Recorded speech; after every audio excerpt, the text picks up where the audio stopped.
धर्मपुर गांव में राखी अपने पति और बच्चों के साथ रहा करती थी, लेकिन राखी के पति की कुछ महीने पहले ही एक हादसे के चलते मौत हो गई थी, जिसके बाद राखी और उनके 2 बच्चे अनाथ हो चुके थे। राखी तो ठीक तो है ना? आज सुबह सुबह तू बच्चों को मार रही थी, मैंने सुना उन्हें रोते हुए। घर में अन्न का दाना नहीं है और ये बच्चे हर वक्त कुछ न कुछ खरीदने की जिद करते रहते हैं। अरे कहाँ से लाऊं मैं पैसे, कुछ समझ नहीं आ रहा। मैंने सुना है सरपंच जी को घर में काम करने वाले की जरूरत है। अगर तू सरपंच जी के घर पे झाड़ू पोछा बर्तन कर सकती है तो चली जा वहाँ। इस वक्त तो मैं कुछ भी करने के लिए तैयार हूँ। अपने बच्चों को भूखा देखा नहीं जा रहा मुझे। इतना कहने के बाद राखी अपने बच्चों को घर में ही छोड़कर सरपंच जी के घर पहुँचती है।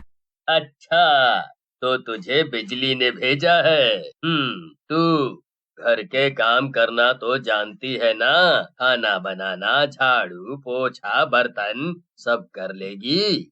हाँ, मैं सब कर लूंगी मालिक। सरपंच राखी को अपने घर काम पर रख लेता है। इस बात को करीब 1 सप्ताह बीत चुका था। राखी सरपंच के घर अच्छे से काम कर रही थी। सरपंच की पत्नी कलावती को राखी का काम भी बहुत पसंद आ रहा था। तेरे पति की मौत कैसे हो गई? मेरे पति मजदूरी करते थे। ईंटा ले जाने के दौरान वो सीढ़ियों से गिर गए और कई दिनों तक अस्पताल में रहे। उसके बाद उनकी मौत हो गई। ये अनहोनी किसी को नहीं छोड़ता। कोई बात नहीं, खाना बचता है ना तो तू अपने बच्चों के लिए ले जाया कर। दोनों बातचीत कर ही रहे होते हैं, तभी सरपंच के घर में लगी बड़ी सी घंटी टन टन की आवाज करती है। अरे बाप रे, मैं तो डर ही गई थी। इस घड़ी को देखकर मुझे अपने नानी के घर की घड़ी याद आ गई। मेरा मायका बहुत अमीर था मालकिन, लेकिन मेरी किस्मत में एक ऐसा घर लिखा था जहाँ खाने के लिए भी सोचना पड़ा, और आज मेरी ऐसी स्थिति हो गई। वरना मेरे घर पर नौकर चाकर सब थे। अच्छा, ये तो बड़ी अच्छी बात है, लेकिन सच ही कहते हैं किस्मत का लिखा कोई नहीं मिटा सकता। वैसे ये घड़ी बहुत पुरानी है, उनके दादाजी के समय की। ऐसा ही बिल्कुल कॉपी घड़ी मेरे नानी के घर में थी, और वो घड़ी मुझे बहुत पसंद थी, और उसकी वजह से मैं समय पर स्कूल जाती, समय पर पढ़ाई करने बैठती और समय पर उठती भी थी। राखी को अब उस घड़ी से लगाव सा हो जाता है, क्योंकि वो जिस समय सुबह सरपंच के घर आती थी उस वक्त वो घड़ी बजा करती, और जब निकलती तब भी वो उस घड़ी के बजने के साथ ही निकलती। ऐसे ही समय निकल रहा था। एक रोज देर शाम जब राखी घर जाने लगती है तो सरपंच राखी को रोकते हुए कहता है, तुझे समय पर पैसा भी मिल जाता है, और आजकल तो तू खाना इतना बना लेती है कि जो बचता है वो खुद के और अपने बच्चों के लिए लेकर जाती है। ये सब तो ठीक है, लेकिन तुझे आज खेत में काम करना होगा। खेत में काम करने वाले मजदूर नहीं आए हैं, सिर्फ 2 घंटे। लेकिन मेरे बच्चे वहाँ मेरे लिए परेशान हो रहे होंगे मालिक। मैं कल आते ही सबसे पहले खेतों में काम कर दूंगी, फिर घर का काम कर दूंगी मालिक। जिस तरह तुझे समय पर पैसा मिल जाता है, उस तरह मुझे समय पर काम मिलना चाहिए। अभी ये खाना वापस रख, जब खेत में काम करके लौटेगी तो इसे ले जाना। अब सरपंच राखी से ज्यादा काम करवाने लगा था, जिस वजह से राखी लेट हो जाया करती। एक रोज जब राखी रात के करीब 8-9 बजे घर जा रही होती है, तभी उसे बिजली घर आते देख लेती है। राखी, तुझे तो मैं सुबह 7 बजे ही सरपंच जी के घर जाते हुए देखती हूँ, लेकिन तू इतनी रात घर लौट रही है। कहीं वो तुझसे ज्यादा काम तो नहीं करवा रहे? अब कर भी क्या सकते हैं दीदी, वो लोग तो जब मुझे आते हुए देखते हैं कुछ न कुछ काम करवाने लग जाते हैं। अब मैं उन्हें मना भी करूँ तो कैसे करूँ? काम छूट जाएगा, और काम छूट गया तो खाने पीने पर भी आफत हो जाएगी। ये अमीर लोग होते ही ऐसे, गरीबों का सिर्फ फायदा उठाना जानते हैं। कोई बात नहीं, मैं तो कहती हूँ तू सुबह भी लेट जाया कर।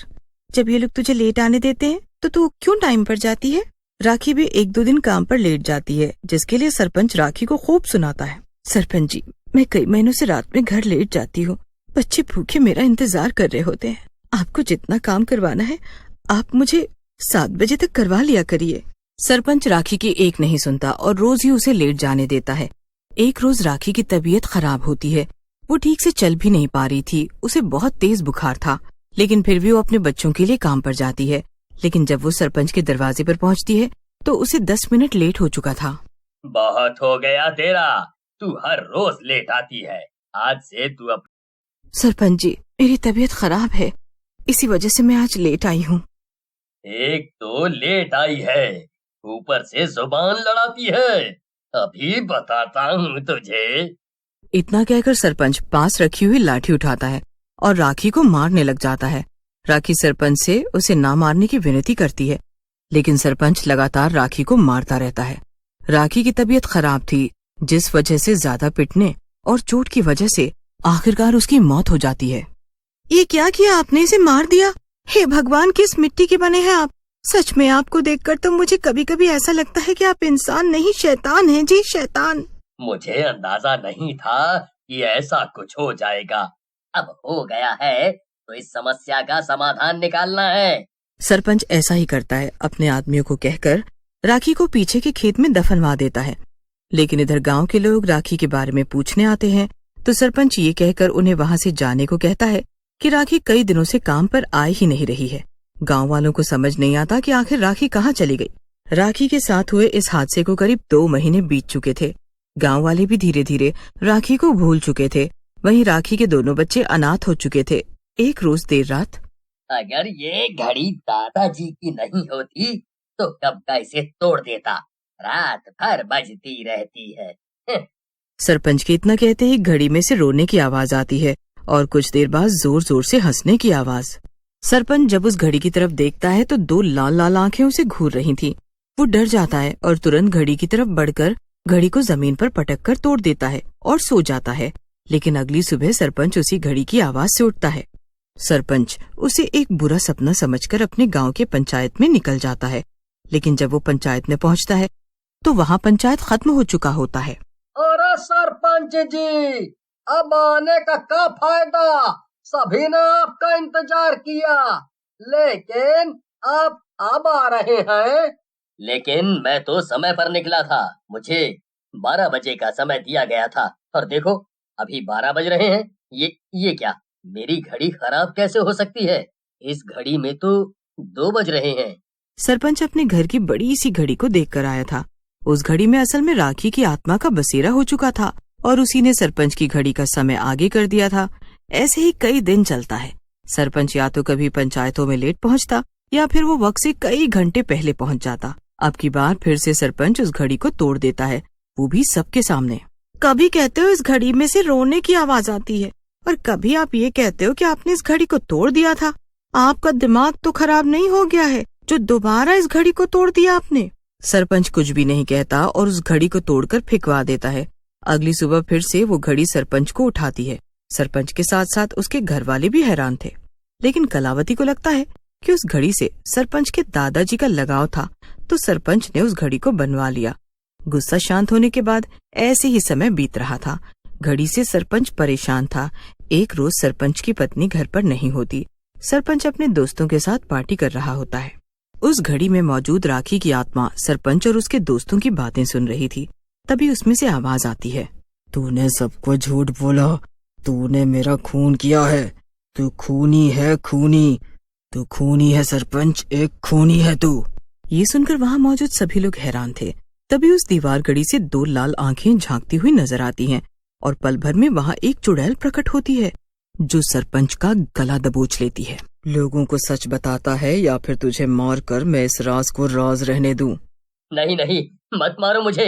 नहीं, मैं सभी को बताने के लिए तैयार हूँ कि मैंने ही तुम्हें मारा है और अपने घर के पीछे वाले खेत में मैंने ही तुम्हें दफनाया था। क्या तूने अपने घर काम करने वाली एक गरीब नौकरानी का खून कर दिया? तुम जैसे लोगों की वजह से औरतें घर से बाहर निकलना नहीं चाहती। गरीब को दबाने वाले तुम जैसे लोगों को अमीरी का भूत सवार रहता है। सरपंच पूरी तरह से डर चुका था। अब वो अपना जुर्म कबूल करने के लिए तैयार हो जाता है।